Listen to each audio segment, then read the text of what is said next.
Bonjour à tous et bienvenue à l'école des relations humaines.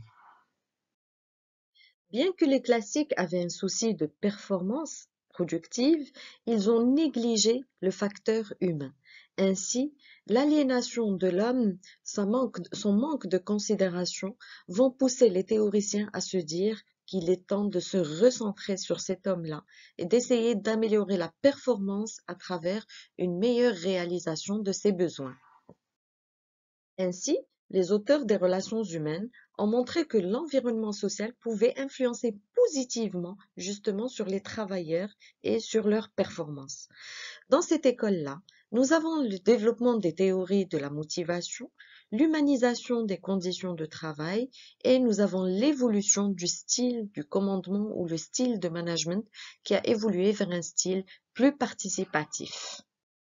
Dans l'école des relations humaines, nous notons quatre piliers majeurs: Elton Mayo, Abraham Maslow, Frédéric Herzberg ou encore Douglas MacGregor. George Elton Mayo est venu compléter l'hypothèse taylorienne, selon laquelle les conditions matérielles, techniques peuvent influencer sur la productivité.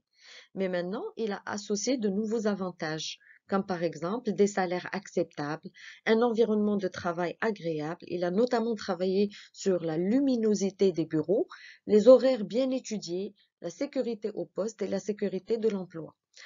Tous ces avantages-là, il les a expérimentés au sein de Western Electric Company.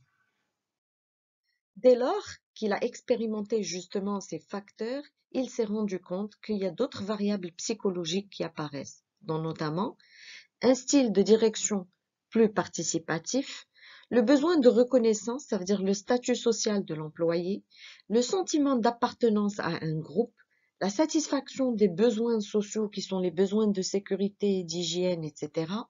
La participation à la recherche d'objectifs communs, et ça c'était les prémices de la MPO, le management par objectif, qui sera repris bien ultérieurement par Peter Drucker, et l'existence de leadership informel en dehors de toute structure hiérarchique.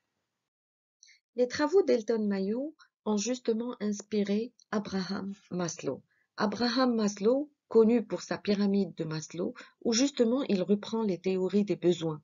Pour lui, un besoin non satisfait reste toujours une source de motivation. Dans la pyramide de Maslow, nous avons 5 couches de besoins. Les besoins physiologiques, c'est-à-dire le besoin de dormir, de se reposer, de se sentir bien. Le deuxième besoin, le besoin de sécurité, que ce soit une sécurité au travail ou une sécurité chez soi ou une sécurité dans une relation. Le troisième besoin est un besoin d'appartenance, ça veut dire appartenir à un groupe. Ça peut être au sein du travail, ça peut être au sein de la maison, ça peut être dans une association. En tout cas, c'est plusieurs cercles d'appartenance. Le besoin d'estime, c'est justement la reconnaissance des autres. Est-ce que les autres nous estiment?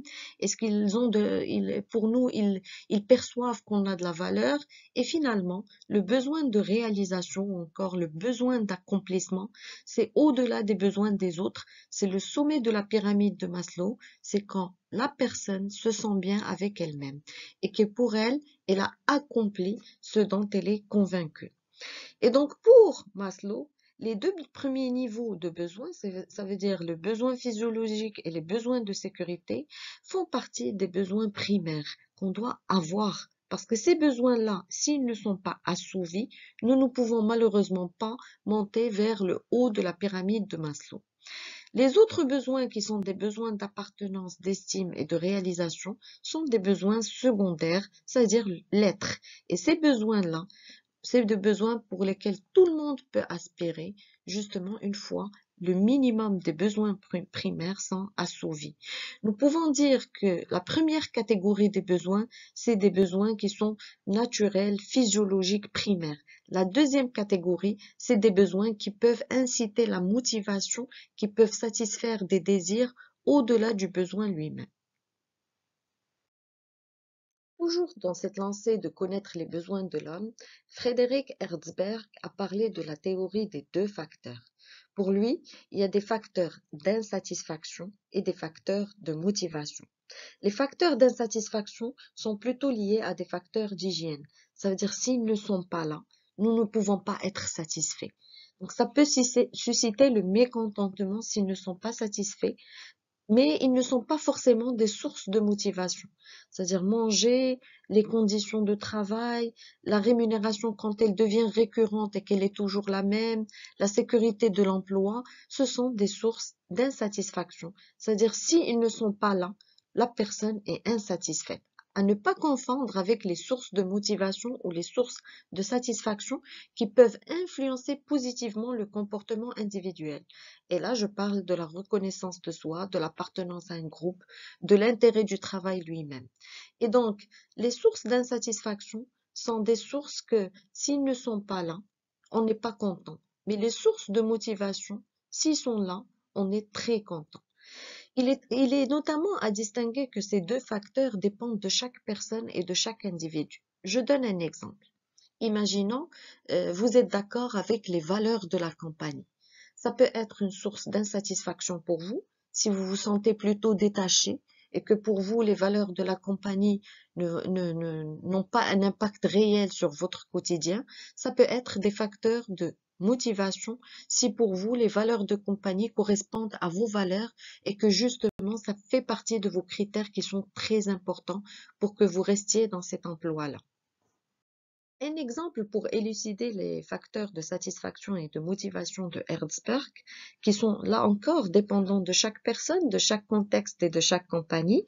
Là, par exemple, c'est un graphe, c'est un exemple où on a les facteurs de satisfaction. Ils sont plutôt la croissance personnelle, la possibilité de promotion, le travail lui-même, la responsabilité, la reconnaissance, le résultat, qui donnent de très bons résultats, de très bonnes performances. Par contre, pour les facteurs d'insatisfaction, par exemple, on trouve la politique générale. On n'est pas d'accord justement avec la vision générale du top management ou encore la compétence de la hiérarchie, justement quand on a une hiérarchie qu'on estime n'est pas assez compétente pour prendre des décisions.